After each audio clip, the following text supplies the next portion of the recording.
Hello everyone, this 2-minute book review is on Stone Mattress by Margaret Atwood. It is a collection of short stories from a writer who needs no introduction. And if there is a uniting theme in this book, just like the tagline says, these are stories about the desire to kill, the desire to murder, and the desire to have one's vengeance.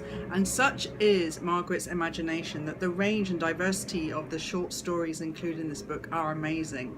Everything from very contemporary investigations of gender imbalances and relationships, such as wanting to take revenge on the woman who stole away your husband so many years earlier, or wanting to avenge a sex crime that happened in your childhood, to really fantasy-esque stuff such as Charles Bonnet syndrome, people with genetic abnormalities that make them act like vampires, and even to Margaret Atwood's real speciality of speculative fiction, such as a story set in the future where people are looking to cull the elderly in order to make room for the younger generations coming through.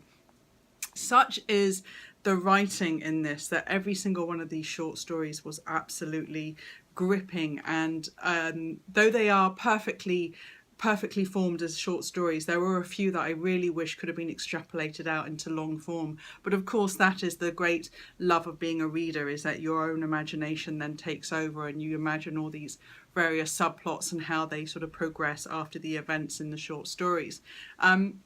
I am a huge fan of Margaret Atwood, but I'm not a blind devotee. For example, I wasn't that crazy about her recent book, The Heart Goes Last. But as Stone Mattress proves, when Margaret Atwood is on fire, there are very few writers who can go stride for stride with her. This is a terrific book and a perfect commuter read when you can just pick up a book and complete a story in about 30 or 40 minutes. Stone Mattress, Margaret Atwood.